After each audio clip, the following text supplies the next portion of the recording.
Ta config de la semaine, ça se passe le vendredi directement sur le Discord. Point d'exclamation Discord pour avoir la commande. Discord.gg/topachat. Ça vous permet de rejoindre le Discord. Dans le channel, ça doit être config de la semaine, c'est exactement ça. Tous les vendredis, un nouveau thème. Vous pouvez y participer jusqu'au lundi où il y a la sélection qui est faite par un de nos collègues qui permet de remporter un petit goodies à chaque fois.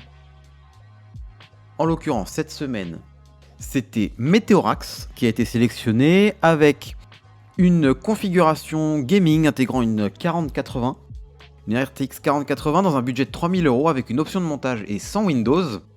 Et donc on va pouvoir regarder ça plus en détail.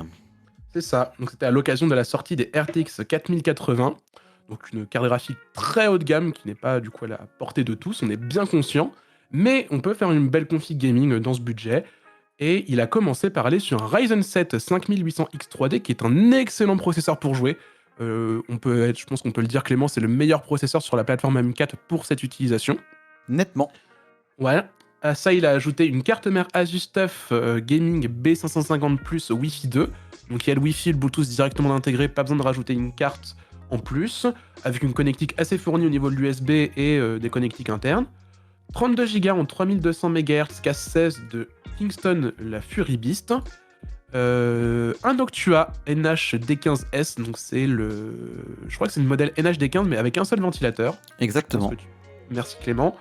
Une KFA2 en RTX 4080, du coup 16 Go de VRAM à 1579 € pour ce modèle.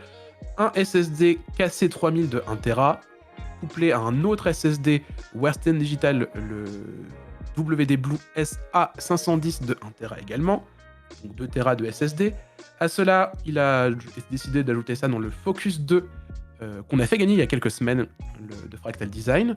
Une alimentation Fox Spirit, la GT 850P, donc 80 plus Platinum, semi-passive et garantie 10 ans. Et à ça, on ajoute l'option de montage.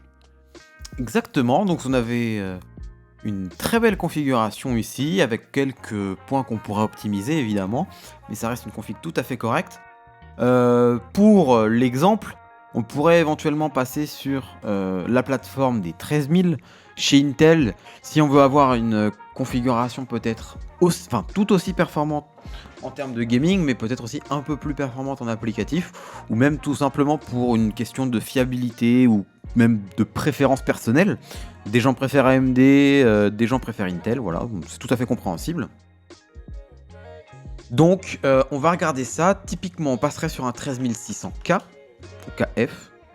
Bon, je vais mettre le K pour l'instant parce que j'aime bien avoir les chipsets graphiques dessus quand même. Ouais, c'est toujours pratique pour dépanner. Tout à fait. On va essayer de passer quand même sur une carte mère avec le Wi-Fi. La RAM, on va rester sur la Techstorm si je peux, qui sont ici. Le cooling.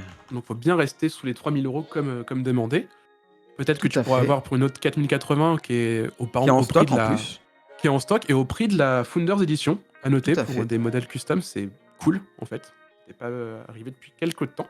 On va essayer de passer sur un M2 de 2 Tera, si on peut, avec de la DRAM intégrée. Donc typiquement P5+, Renegade, plutôt le Renegade à mes yeux, ouais. Ok, niveau boîtier, c'est juste histoire de changer. Mais quoique, en vrai, il est pas mal. Oui, il est cool ce boîtier. Tiens, les pop... Attends, tu savais qu'il y a des pop XL? Oui, pas pixel. Trop marrant, mec. Vas-y, on va mettre celui-là. Ouais. Ça me fait marrer. Ah non, bah non, il y a l'option de montage. On va pas faire ça. Ouais, oui. Et on rajoute l'option de montage. Et on est à 2999,80. Et bah voilà, une autre alternative avec une alternative Intel avec un water cooling pour ceux qui préfèrent. Exactement. 13600K sera similaire au 5800X3D en termes de performance. Une carte mère qui suffira au 13600K.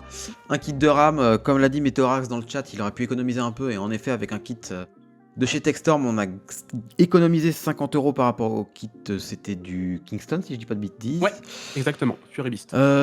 Côté water cooling, on passe sur un petit 240 mm, mais très performant avec les Freezer 2. La 4080 Phantom, comme tu l'as dit, au prix Founders Edition et en stock. 2 Tera de SSD M2, Renegade PCI 4.0 et le même boîtier mais en blanc pour qu'il soit en stock. La même la lime, voilà, pas besoin de changer, 850 watts ça sera suffisant. Garantie 10 ans, modulaire semi-passive, donc très très bien. Exactement. Donc voilà pour la config de la semaine, la nouvelle du coup vendredi dans l'après-midi pour participer, et puis le tirage qui sera lundi.